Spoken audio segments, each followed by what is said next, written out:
As a reminder, all members of council are obligated to declare a conflict of interest or pecuniary interest as per section 133 of the Lloydminster Charter regarding any item on this agenda.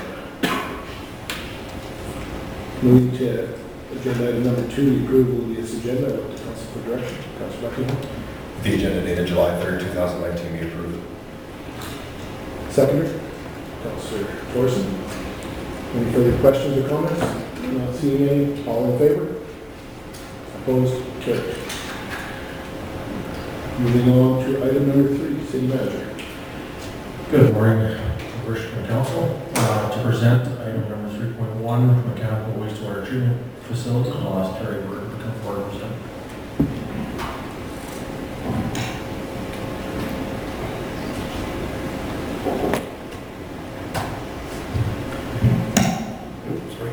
Good morning, everybody. Good morning, Worship Council. Glad to see you, Terry. Especially today, hopefully. So the request for decision on the mechanical wastewater treatment facility, the recommendations are as follows that we're proposing. So the council approve proceeding with the procurement and delivery of the mechanical wastewater treatment facility project, utilizing the integrated project delivery, or IPD procurement method or process.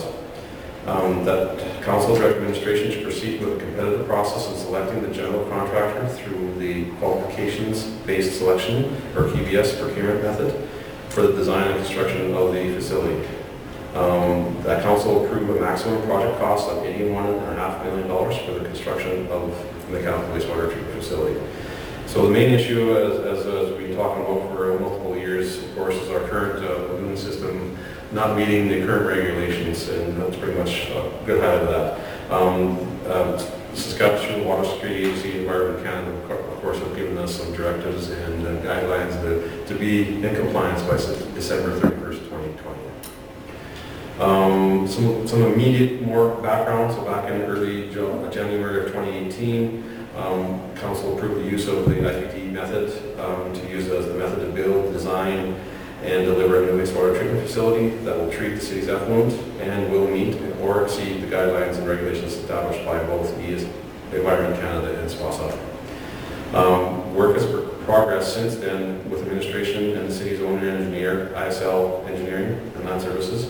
So this work includes the completion of a draft request for proposals to acquire the general contractor and the vendor that will supply the treatment technology or system. These companies, of course, play a vital part in moving forward with the construction of this facility. The IPD process, I want to outline the 4 major or distinct phases of the IPD process. It is a very unique process, a very collaborative process as well. But of course, the first phase is procurement, as outlined just previously, making sure we get the general contractor, designers, all these key people involved that need to be involved part of the project on board. Validation is where this key team gets together and looks at the project, looks at the goals that the city has put forward for this facilities, what is our goals and visions for this facility, and also establishing their own goals and procedures of how they're going to work together in completing this project. And a big thing from the validation side of things, I kind of put it towards a preliminary design, but not quite a complete preliminary design. There's enough work that the team is comfortable that they can establish a target cost and, in all reality, even an end date that construction can happen. A report in this nature will ultimately come back to council for review once it's all completed as well. From there, we get into the detailed design, and based on all the objectives that came out of the validation report, and et cetera, et cetera. The key thing here is that target cost is in the IPD process, you're designing to a budget and not budgeting to a design. So you're always keeping that budget and that timeline in consideration when you're making decisions as along this process as well. So, and of course, construction, so active construction on the site. The schedule below is a very preliminary one. This is a worst case scenario at this point in time. As part of the work that comes into the validation side of things, this will be shortened down, anticipated to be shortened down, but it will be much more clear as we get through some of these initial stages of the work. So we're looking for that initial procurement to happen immediately in July here and ending somewhere in October. The validation phase is October to March of 2020. Getting into validation, of course, is part of our funding agreements that we have in place. We have to complete a couple of assessments as part of it, and we made those funding grant administrators aware that we need to do this work in these specific phases. So that's a greenhouse gas mitigation and the climate resilience side of things. So validation, so we'll get into design, we're anticipating that to be April 2020 and taking to the end of the year of 2020. Construction says April 2021, and that is more on the realization the design is completed in December, and of course the ground is going to be frozen. But as part of that validation phase, I do anticipate that we're going to have some construction happening in 2020. It's just a matter of what we can actually get together and accomplish in that matter. So at this time, construction going from April 2021 to September 2023, and that's a little typo on my side of things, because we have plants start up in May, so apologize for that. But I'm anticipating that there's going to be some construction, potential construction happening after we get the plant started up. It's final site work, whatever comes into play. But around that May, June timeframe is when ultimately we are going to be looking at the plant starting up and final handing over into the latter part of 2023. So the options are same, the recommendations, except the last one, of course, council requesting more information to be brought forward, etc. All the legal contracts and agreements, of course, will be reviewed by our legal counsel, and I'm pretty sure by the other parties' legal counsel as well too. So before they get brought forward for anything here. So budget, as per the announcement on last Wednesday, the budgets that and the funding that we received are as follows. So between Canada and Alberta through the PTIC Small Communities Funds, $6 million. Canada and Saskatchewan, the PTIC National and Regional Projects, 24.2. So those are equal shares, of course. Alberta Municipal Water Wastewater Partnership, 9.7 million. Canada and Alberta investing in Canada Infrastructure Program, just over $9 million. And the City of Leominster through borrowing, as we indicated through our grant funding, about $32.5 million, which makes up the total of $81.5. Just a note on the grant fund. The grant funding is based off of 72 and change, or just under $73 million, and that goes back to our initial application in, I think it was 2012, the first input for our funding agreements. We asked for more money, but they established it based on that initial application that we made. So we are picking up a little bit more than the third year, but I take this as a major milestone that we've got this much money for this kind of a project.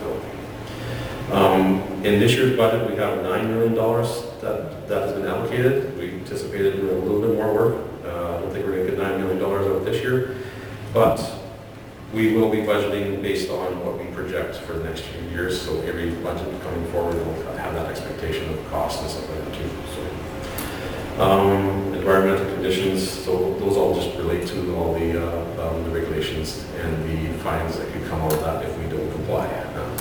We're anticipating, once we have things a lot more clear in our aspect of things as to completion dates and start dates, that we will be asking for an extension appropriately with those regulators as well. I'll turn it back for any questions. Thank you, Terry. Any questions or comments, Council? Council Thorson. Thank you, Your Worship. As far as what we're discussing and providing a decision on today, the IPD model and the qualification-based selection method, given the amount of money that we are putting into this and the amount of time that it needs to last the city in the long term, I think that those are the right approaches. Using the traditional procurement method, I don't think would necessarily be appropriate because low cost bid when you're spending $81 million could potentially lead to substantially higher operating costs, substantial scope changes if you don't have the right technical expertise working on these things. So I just wanted to speak in favor of the method that we're using in terms of how are we going to be good stewards of this $81 million that we need to spend, and how are we going to spend it in a way that minimizes the life cycle costs and the operating costs that come with it. So I just want to speak in favor of that specifically. Thanks. Councilor Buckingham. Thank you, Your Worship. I think it goes without saying that we sit here today on the verge of a major milestone for the city, which hasn't come easy. It's been going on for quite some time with a ton of work by our administrative team and everybody on your team, Terry, to get it to this point. And I wouldn't even guess at how many hours Your Worship has spent on meetings and lobbying and everything else that's come along with this. Terry mentioned it in his presentation that this is a large amount of funding that's been secured from multiple sources, and you can imagine when dealing with multiple agencies, it's not a very easy thing to come by. So for me, I speak in favor of the method. I speak in favor of all of this. This is a huge win for the city, and it hasn't come easy. So I just want to take a second to thank everybody who's had a part in getting us to this point today, because it's been a very, very long road. So thanks everybody for getting us here. And the pre-work that's been done to get here, as far as the actual design and everything else. We were waiting like you. Councilor Pegg. I reiterate what my two fellow councilors are saying there, 100% setting, and I think that it's going to work out. Certainly, Councilor Joyce. Thank you, Your Worship. I was going to save this till the end, but I just wanted to say how much I really do appreciate all the work on the administration side as well, and as well as the mayor. Specifically, I can remember instances where he was always working, and he was always working the other politicians at different levels to try and get anyone's attention that he could to try and bring the issue up and push it forward. I recall at AUMA 2 years ago when we were sitting, and Minister Sodi, the Minister of Infrastructure, was presenting, and Gerald pointed across the room and said, "I bet you he's going to exit through that door." So then Gerald got up and he hustled over that door, and when he did exit through that door, and the mayor took a chance just to speak to him for a couple minutes, just so he could bring the issue up again and make sure it was front and center for him whenever he thought about the projects that were coming up that really needed funding. And I really appreciate the effort that he put in on this. And as well as other councillors that I know, whenever they got the opportunity to speak to someone who was a decision maker or someone that had some clout, used the opportunity to push this issue forward as well. Thank you. Thank you, Councilor. I think that this was a team effort. I appreciate the work that was done by administration. We had many compliments just on our brochure that we spread with political powers that be, from Ottawa to Regina to Edmonton, how clear and crisp our request was. It was pretty simple, but it just took us a while to get over that hurdle. And I do appreciate the support from administration and council members, because it took a team effort to get us to this point. And, I'd like to thank the respective governments. I mentioned this last week during the announcement, but certainly the government of Saskatchewan, the government of Alberta, and the federal government are making this possible, because the city could not take this $81.5 million project on by ourselves. Taxpayers just could not bear the burden. Our finances of the city just weren't prepared to handle that. We do have still a few challenges to overcome. We need to work through licensing to continue to remain in the law, and we'll be dealing with the provincial and federal governments respectively.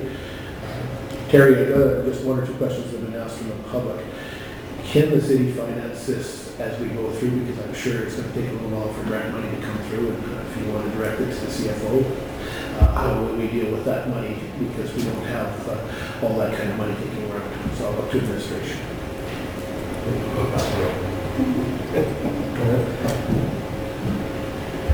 We have the work that is budgeted for 2019. We have, that's already in the budget. We also have received the AWWP grant money, and it's been invested. So we will be able to leverage that money to do some of the work, and then at the end of the year, we'll borrow a portion. We'll do a draw on the bylaw that's already been created for it. So as we do some work, we'll borrow our portion and have multiple draws over the years. Terrific. So they will put us in a cash crunch position. And I think the actual specific agreements, once we get them finalized, there's going to be some timelines established in there when they're going to be paying their side of things as well, I'm pretty sure. Okay. Councilor Miller? I guess just one last thing that I think to the residents of our community, because they've had the utmost patience with us for the last 3 years. As they bring up other topics that are importance to them, different things, you know, they have appreciated the wastewater treatment plant is essential for the continuation of our community and for us to avoid fines. So I think as a whole, our community has been extremely patient, as well as the staff throughout the city, and especially the wastewater treatment plant, not knowing what's going to be happening if this funding is coming through. So I think not only a shout out to administration and council and the governments, but especially to the residents of our community, because that's what we're doing it all for. So. Absolutely. Thank you, Council. I guess the last question from the perspective is that local contractors will be approaching the city, and who should they be directed to, because it's going to be a process and it's going to be something new with the integrated project delivery. Who would be the person? So I can talk about that, that's for sure. And I know we as a team in the city, we established a steering committee with the city, and I know that was some of the one of the items that we wanted to make sure that we got that initiative into the general contractor, into this project, that we want to make sure that there's open opportunities for everybody in this process. So I do believe that any of the tendering side of things will be coming through our city website and our procurement side of things because of that. Once we get that on board, again, those discussions with the general contractor and their subs, whatever else, it's just reinforcing that want from us and of course from this council. Yeah. And I appreciate that, Terry. I think that both the contractors locally and our taxpayers realize that we don't build wastewater treatment plants in the city every day. I don't think there's a company in particular that's their strong suit might be in that fabric, but at this size, I think that having a fair and open opportunity for those businesses and pay taxes in this community are going to be important. Is that your understanding? Yeah, thank you, Your Worship. One of the things we talked about as a steering committee and as a project team is having an information night for all local contractors. So once we start moving through the process, we establish our general contractor and start forming the IDP team, there will be an information session that would happen in our community to give local contractors the opportunity to come in and ask questions, how the process is going to work, and express their interest in bidding on some of the functions and pieces that will come forward through this project. Excellent. I think that will help relieve some of those concerns that may exist, that this may be too big a project that people aren't eligible for. They'll have the opportunity to ask questions and dialogue before they get down to the nitty-gritty. So I think that's very important. Yeah, there will be the opportunity for specific components of that. Obviously, if you are a general contractor, that we're going to require somebody who has extensive experience in delivering a project of this size and capacity. And, anybody who has the ability to meet the requirements of the tender obviously has the ability to submit a proposal under that qualification base. So that would be through public tendering, correct? Yes. So anybody who feels they have the ability to be that general will have the ability to put it in, and the evaluation team will determine who best fits that there, and then components will be tendered through the process. Thank you. Any other questions or comments for administration at this time? Our council is going to been this, we'll have this opportunity, but I'll look to council for direction as we move through, I believe, 3 motions to be made here. Councilor Buckingham. The council approved proceeding with the procurement and delivery of the mechanical wastewater treatment facility project utilizing the integrated project delivery or IPD procurement process. Second. Councilor Thorson. Any further discussion or comments before I call for the question? Not seeing any. All in favor? Opposed? Carried. Councilor Buckingham. The council directed administration to proceed with a competitive process in selecting the general contractors through the qualifications-based selection or QBS procurement method for the design and construction of the mechanical wastewater treatment facility. Seconded. Councilor Monroe. Questions, any further questions or comments before I call for the question? Not seeing any, all in favor? Opposed? Carried. Councilor Buckingham. The council approved a maximum project cost of $81.5 million for the construction of the mechanical wastewater treatment facility. Seconded. Councilor Fagin. Any further questions or comments? Not seeing any, I'll call for the question. All in favor? Opposed? Carried. Well, thank you, council. This is a major undertaking. Thank you, Terry. Thank you. We look forward to the outcome a couple of years down the road. I think that the community, certainly the federal government is looking forward to us delivering, and we'll look forward to updates and moving this forward as best as we can. Yeah, these RFPs will be coming on pretty quick, I'm sure, so. Look forward to it. Thank you very much. Thank you. At this time, I'll look for direction for adjournment to this May special council meeting. Worship here, do you want to inquire from the media before? Oh, yeah, my apologies. Inquiries from the media, thank you, Council. Thank you, Your Worship. Today I have a request from the media for yourself, Mayor Albers, and Councilor Torsen. Thank you. I'll look for that motion to adjourn the council. Yep. Councilor Torsen. Council meeting is adjourned.